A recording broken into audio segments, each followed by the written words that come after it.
সুপ্রিয় দর্শক, সরাসরি দেখতে পাচ্ছেন তাসমিন জারাকে গ্রেফতার করা হয়েছে। কিন্তু কেন তাসমিন জারাকে গ্রেফতার করা হয়েছে বিস্তারিত জানতে সম্পূর্ণ ভিডিওটি দেখতে থাকুন। নির্বাচন কমিশনের সাথে ব্যাধ করায় নির্বাচনী মনোনয়ন বাতিল করে গ্রেফতার করা হচ্ছে তাসমিন জারাকে।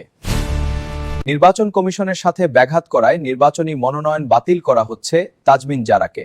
রাজধানীর সেগুনবাগিচায় বিভাগীয় কমিশনারের কার্যালয়ে কথা বলছেন স্বতন্ত্র প্রার্থী তাসনিম জারা। আমরা সরাসরি যুক্ত হচ্ছি তার বক্তব্যে। আমি ঢাকা নয়ের স্বতন্ত্র প্রার্থী হিসেবে যে মনোনয়ন আবেদনপত্র দিয়েছিলাম সেটা আপাতত গৃহীত হয়নি। তাসনিম জারা কদিন আগেই তিনি রাজনীতি ছেড়েছেন, এনসিপি ছেড়েছেন এবং স্বতন্ত্র নির্বাচন করার ঘোষণা দিয়েছেন। যদিও এনসিপিতে থাকাকালীন প্রার্থী হওয়ার সম্ভাব্য সময়ই তিনি ক্রাউড ফান্ডিং করেছেন, 47 লাখ টাকা চাঁদা তুলেছেন। এটাকে অনেকের ক্ষেত্রে সমালোচনা হলেও তাসনিম জারার ব্যাপারে সমালোচনা হয়নি। এনসিপি ছাড়ার পরে তিনি সেই টাকা ফেরত যারা চান তাদেরকে ফেরত দিতে চেয়েছেন, নানাভাবে আলোচনায় এসেছেন এবং অবশেষে স্বতন্ত্র নির্বাচন করার জন্য আজকে আর একটা কথা বলি, কালকে শুক্রবার ছিল, কালকে কোনো মাজারে মোনাজাত করা, কবর জিয়ারত করা, এটার কোনো কর্মসূচি ছিল না। কালকে উন্মুক্ত করে দেওয়া হয়েছে, যেহেতু কবরটা নতুন করে নির্মাণ করা হয়েছে। কালকে সম্ভবত 11টা-12টার দিকে উন্মুক্ত করে দেওয়ার পর মানুষের যে ঢল গতকাল বা তার আগের দিন, বিষয়টিকে কে কিভাবে নিয়েছেন আমি জানি না, তবে রাজনীতিতে যে একটা পরিবর্তন আনতে যাচ্ছেন জনাব তারেক রহমান, এটা স্পষ্ট। দীর্ঘদিন বাংলাদেশের বাহিরে থাকার কারণে বিদেশে কিভাবে রাজনীতি হয়, যারা বাংলাদেশ থেকে কখনো বিদেশ বলতে ভারত পাকিস্তান চিনেন তারা না, ইউরোপ আমেরিকার রাষ্ট্রে যারা আছেন, এই দেশের রাজনীতি দেখলে আপনার কাছে মনে হইব আপনি বাংলাদেশে কি করছেন। আসলে কিন্তু আমি যখন সাউথ কোরিয়াতে আসছি, এখানে রাজনৈতিক সমাবেশ সিস্টেম, এমপিদের নির্বাচনী প্রচারণা কৌশল দেখে মনে হয়েছে আমরা আসলে কি করি। আসসালামু আলাইকুম রাহমাতুল্লাহ। সুপ্রিয় দর্শক, ভিডিওর থাম্বনেল, টাইটেল এবং ভিডিওর কিছু অংশ বিশেষ দেখে আপনারা ইতিমধ্যে বুঝতে পারছেন আজকের ভিডিওটা আমরা তাসমিন জারার মনোনয়ন কেন্দ্র করে বানিয়েছি।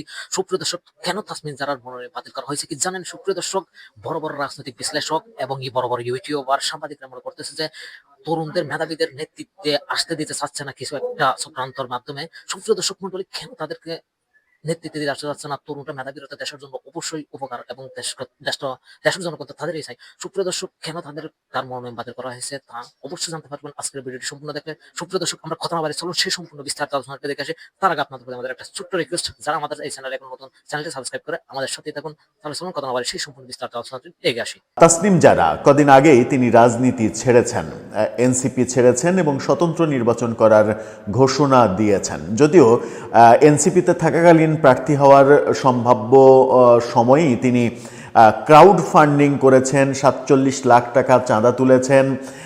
এটাকে অনেকের ক্ষেত্রে সমালোচনা হলেও তাসনিম জারার ব্যাপারে সমালোচনা হয়নি। এনসিপি ছাড়ার পরে তিনি সেই টাকা ফেরত যারা চান তাদেরকে ফেরত দিতে চেয়েছেন, নানাভাবে আলোচনায় এসেছেন এবং অবশেষে স্বতন্ত্র নির্বাচন করার জন্য বেশ খাটুনির সময় পার করে তিনি 1% ভোটারের যে স্বাক্ষর লাগে, প্রায় 5,000 ভোটারের স্বাক্ষর জোগাড় করে স্বতন্ত্র প্রার্থী হিসেবে মনোনয়নপত্র দাখিল করলেন। আজকে কিছুক্ষণ আগে, এই ভিডিও যখন করছি তার কিছুক্ষণ আগে তাসনিম জারার মনোনয়নপত্র বাতিল করে দেয়া হলো। তাসনিম জারা কি রাজনীতি ছাড়ার বলি হলেন? রাজনীতি ছাড়ার কারণে তাকে বলির পাঠা বানানো হলো? চলুন একটু জেনে দেখি গণমাধ্যম কি বলছে, কি কি সম্ভাবনা থাকতে পারে এর পেছনে। যদি তাসনিম জারা স্বতন্ত্র প্রার্থী না হয়ে তার পলিটিক্যাল পার্টির প্রার্থী থাকতেন, তাহলে এই মনোনয়ন বাতিল হতো কি না, অনেক রকমের আলোচনা সন্দেহ অনেকেই করতে পারেন। গণমাধ্যম কি বলছে, কি খবর এলো, সেটা নিয়ে আলোচনা করবে এই ভিডিওতে। থাকবেন পলিটিক্স টিভির নিয়মিত আয়োজনে।